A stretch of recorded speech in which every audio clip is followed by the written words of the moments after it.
This is Daily Blast Live. We're talking about what you're talking about.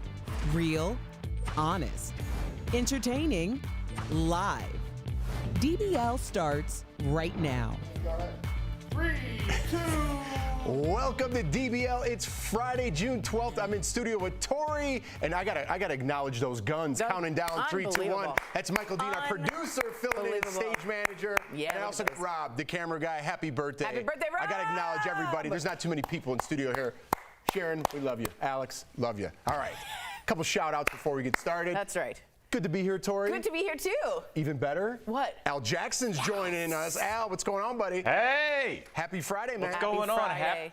Yeah, forget my Friday. Happy birthday, Rob. You are the homie. You are family. Happy birthday, brother. Do it big this weekend.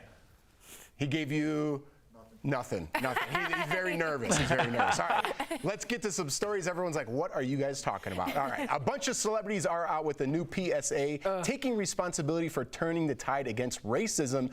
And a lot of people are saying it's totally cringeworthy, just like Tori did over there. The video includes stars like Sarah Paulson, Aaron Paul, Kesha, Justin Theroux, Deborah Messing, Bryce Dallas Howard, and many more. Take a look for yourself. I take responsibility. I take responsibility. I take responsibility. I take responsibility for every unchecked moment.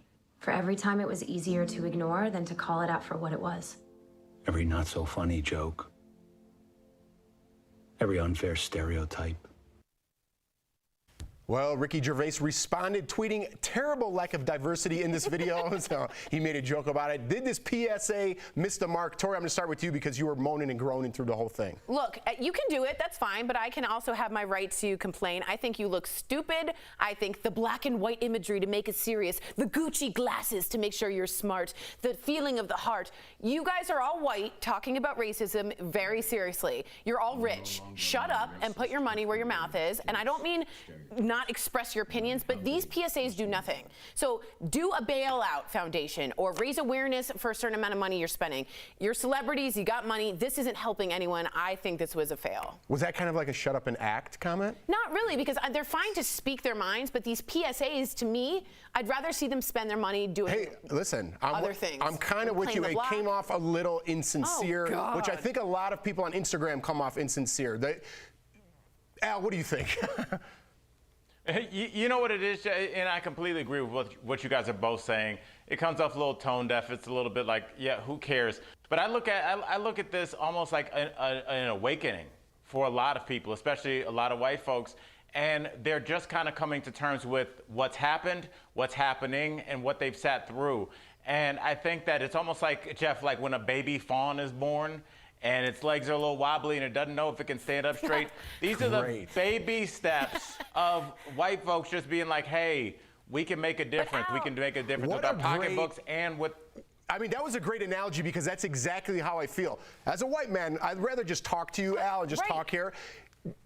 You don't know what to post. I want to be on Black Lives Matter team, but I'm worried about what hashtag I use. Should I use this hashtag? Don't use this hashtag, but use this. Should I say something? I feel like there's pressure for those people in particular. They're famous, and they have to say something, otherwise they're not showing their support. But the baby deer legs is the perfect analogy. But I just have to ask you, Al, like Matthew McConaughey is doing, he's saying, we're uncomfortable conversations with a white man. Why don't you do something where it's natural? No, black man. With a black man, he's an uncomfortable white man. Why can't you do that instead of being like, I feel you? That's normal. I take responsibility. Right. You know, they're trying to be dramatic. Yeah. They're trying to really, to fall on their sword and say, I've been a part of this. And I think there is a lot of, for lack of a better word, guilt, white guilt, whatever you want to call it. And Jeff, to your point, when you're saying, I don't know what to post, I'm glad you said that because I don't know what to post. Right. I don't know something. I'm a comic, man. I'm a goofy dude. And sometimes I want to post something kind of funny, but I'm like, is that tone deaf? I want to post something kind of serious, but I'm like, is that going to completely kill my comedy following?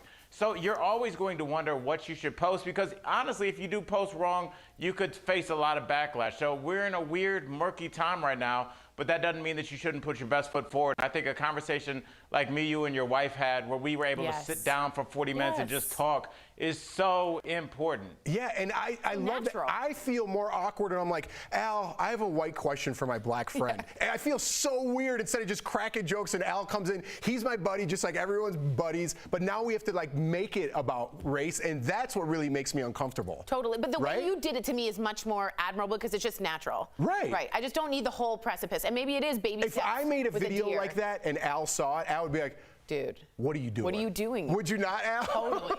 Totally call But you know what, Jeff? Think about this, and I know we got to move on. This is important. When I have a question about Judaism, I ask Tori, and I'm like, well, I don't get that, and why do you do that? And she sits down and couldn't be more happy to explain. Totally. Our incredible makeup stylist, Jeray, I ask him so many questions. He does drag, so I'm like, okay, do you want, when somebody's in drag, should you refer to them as a woman? When they're out, should you refer to them as a man? Like and has Jay ever been like, I don't have time for this? Like, no, he's like, oh, no, here's what happens here. Sometimes it's this. And it's like, people want to explain to you their life and their experiences, so don't be scared to ask.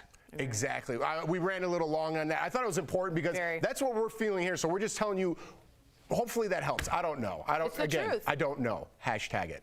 Don't hashtag it. All right. Dave Chappelle gets raw and real in 846, a new Netflix special on George Floyd's death that just came out this morning. I can't wait to watch it. Dave starts by taking on CNN anchor Don Lemon, who called out celebrities for initially not speaking out on police brutality. Let's watch. Do you want to see a celebrity right now? Do we give a what Ja Rule thinks? Does it matter about celebrity? No. This is the streets talking for themselves. They don't need me right now. I kept my mouth shut. I can't wait to watch that. Don responded on CNN this morning saying he agrees with Dave's points, but says celebrities should use their platform to show that they support the people on the streets. Let's watch. But I think that they need to know that people like Dave Chappelle, like me, or whoever supports him. And that's all they need to know. But the irony is that his special is called 846. He's talking about this issue, and I think it's great. He's using his platform to talk about this in the way that he can. All right, Al, I'm going to go to you first as a comedian. How do you think this special is going to come off? I can't wait to watch it. I'm sure I'm already going to put words in your mouth, but you talk. No, I just watched the special on that TV right there, right before we started. It's only about 29 minutes, and for as much as he's an incredible comic, and there were funny parts, it was more of like almost like a one-man show. A man voicing his anger, he tells a powerful story about how there have been so many black men killed you can barely remember, but there was a black man that was in a Walmart in Ohio that was killed. I don't know if it was a Walmart, somewhere, that sold guns, and he had a fake BB gun, Walmart, and the cop walked in and shot him. Yeah, it was Walmart. The cop walked in and shot him without even identifying himself or just doing anything, and the night before, that same cop had pulled over Dave Chappelle. So he talks about this incredible, just unbelievable story, and he goes into further detail, like when it's discussed on Twitter. But it was a man that's just fed up. He speaks for me. He speaks for a lot of black people and just people in general that are tired of this. They're tired of talking about it, and they're tired of it happening. It's exasperating, and there's a sense of just hopelessness sometimes. I think what's really interesting, too, very quickly to add, is that he was born at 8:46 in the morning, Dave Chappelle. Really? And so he's had this big, he said he can't stop thinking about 8:46. Of course, that's how long George Floyd had his neck being held down by the officer, but he was born at 8:46. So that's the special. And again, it's not really a stand-up. It's more just a special about what he feels. But having that number there, he says he once thought he was going to be killed in an earthquake, and that was 3 minutes. He said, I can't imagine what it would feel like for almost 9 minutes to feel that way. Wow, Yeah. I like that. Al, real quickly, we got to get to the next story, but is there comedy in there, or is it more just telling stories? There's jokes in there and there's laughs, but it's more of just like a frank discussion with a really smart, funny dude. Yeah, I can't wait. So hopefully Monday we talk about that, because I'll be watching that over the weekend. All right, guys, after weeks of pressure to diversify the franchise of The Bachelor, they announced for the first time in 25 seasons, it now has a black lead. Yay. And the rose goes to Matt James, slow clap? The 28-year-old, I know why you're slow clapping. We'll explain it in a minute.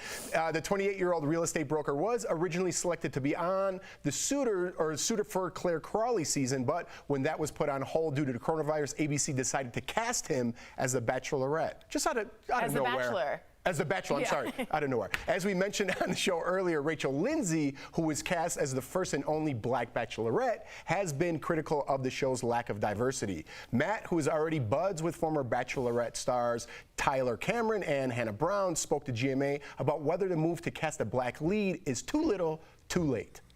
I don't think it's ever the wrong time to do the right thing. So, too little, too late for me is this happening, and we can't have change until you put that first foot forward, and that first foot forward for the Bachelor franchise is having a black lead. So I'm excited to take on that role. Now, listen, I'm just going to put this out there. This is what I've been thinking about once I heard the story. Al, if you were on a season to be a suitor for someone, and then all this came down about, you know, black lives and black people not having representation, and all of a sudden you were cast as the first black bachelor, would you feel some sort of way? Me personally, I would be happy to have the job. But I'm just asking, is this weird? I'm looking at it weird. Are you seeing that? You know, it's not about me feeling some sort of way, because you know what, Jeff, it's not about me. Somebody had to be the first young woman to integrate to school and be walked in by the military to go to algebra. So somebody's going to be the first, but you know what? We don't think anything of it now when young black children walk into school. And I hope when our kids, Jeff, you know, which are roughly around the same age, will be watching The Bachelor in 20 years, they'll have been 11 or 12 African American or people of color or people of a different gender, you know, on the show, so it won't be a big deal to them. So for us, it'll be a little weird. For him, it'll be a little weird. But hopefully 10, 20 years down the road, this will be nothing. Totally get what you're saying. I was going for, I'd feel weird because maybe in my mind I wouldn't have earned that job. That's where my mind's going. But I totally get what you're saying. There's got to be a first, and no matter how it is, it's a good thing. Right. All right. I think we need to talk a little bit more about that. I hate these 20-second increments. Al, don't go anywhere. I love you, buddy. Folks are getting creative with their quarantine fashion. Check out these wacky designs made out of paper bags. Cool. Plus, the country band Lady Antebellum changed their name in the wake of the Black Lives Matter movement. Is this the right move? We're sharing your comments coming up. And it's Friday, and we couldn't have gotten to the end of the week without our DBL coworkers producing the show from home and everybody in that booth and in the studio. Happy birthday, Big Rob. We'll be right back.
Welcome back to DBL. The ongoing protests have led to a name change for the country band Lady Antebellum. The Grammy-winning trio now officially goes by the name Lady A.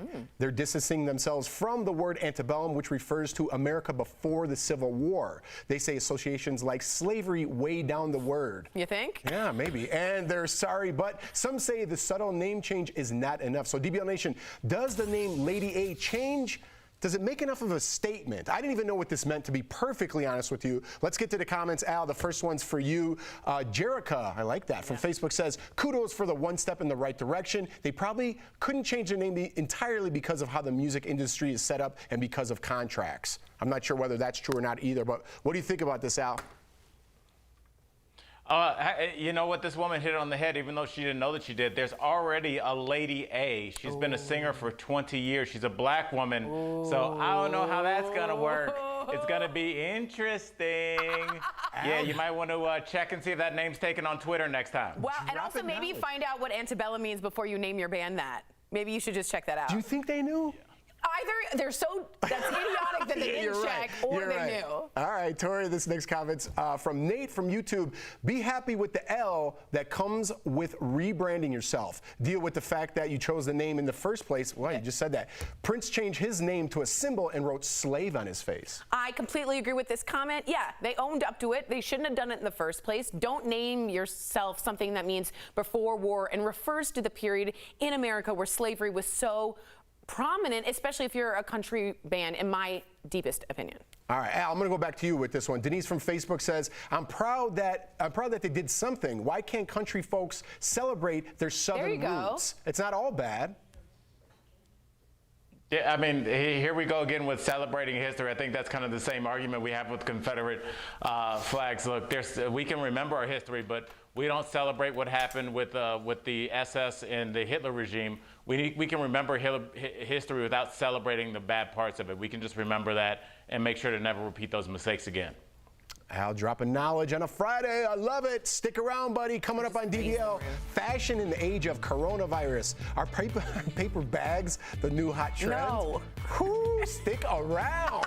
We'll be right back.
Welcome back to DBL. An Australian cruise ship dancer was so bored during a mandatory quarantine in a hotel room that she decided, I'm gonna get a little creative in here. Check out these looks, huh? Whoa. Wow, not only did she put bags on, she danced around in She them. looks great in those. That's Ashley Perry. She was stuck at sea for over 60 days, but when she returned home to Australia, she was in quarantine for another 2 weeks in our hotel room. So she took the paper bags, her meals came in, and created some paper bag fashion. She gave her looks a name like Origami Diva. Okay. Now you're on board. I gotta be honest, I prejudged. You and I'm like, prejudged. paper bag, this, paper bag. Those are artworks, those are beautiful, and the dancing was fabulous. For some reason, I feel like even though she's from Australia, Al, Tori and her have this weird connection. Oh man, I hope.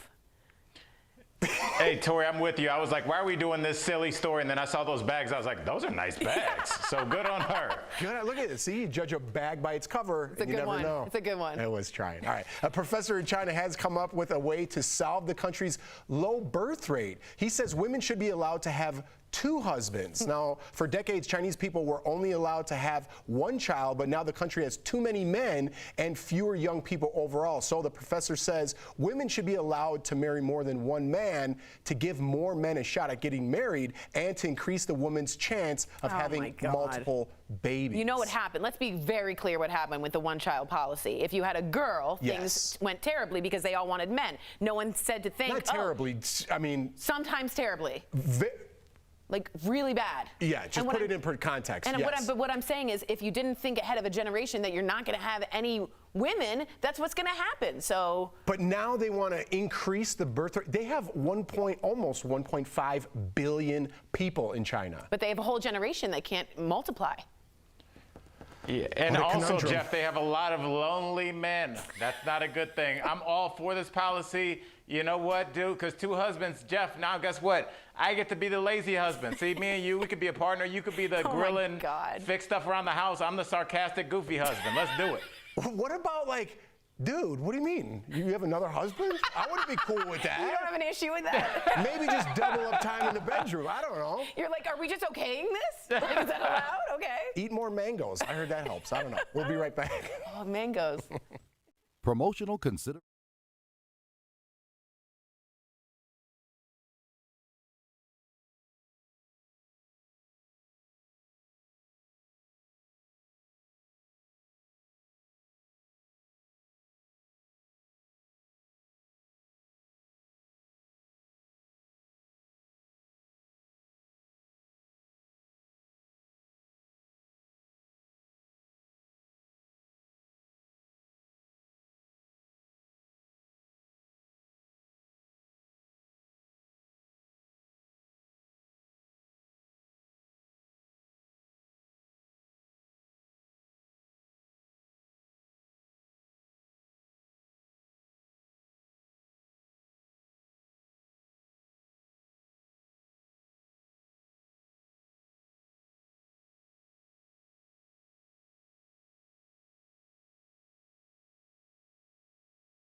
Welcome back to DBL.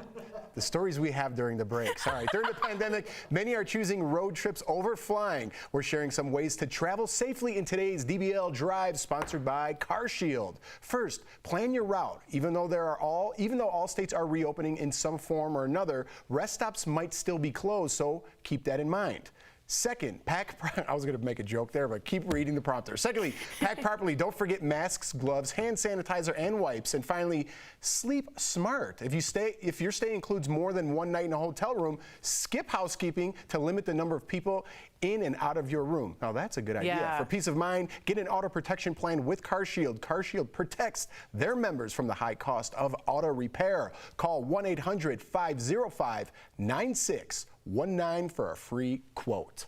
Smart. That is really That was a great read. Do you want to self-congratulate anymore? Why do you fight so hard when someone congratulates someone else, even though it was myself? Oh, Lord have mercy. Al, did you like that read? Were you sold? First of all, I was, and honestly, man, when I go visit immunocompromised people, I have a son that's kind of prone to getting sick a lot, so I'm going to be doing a lot of driving, sir. So those tips actually really help. Yeah, that's true. I like the hotel one. That's super In and out smart. of your hotel room, Yeah, limit just those people. The hotel one's good, yeah. Try to be as many people as possible. Take that knowledge with you over the weekend. DBL's new every day. We'll see you Monday, same time, same place. Happy birthday, Rob! Yay, Rob!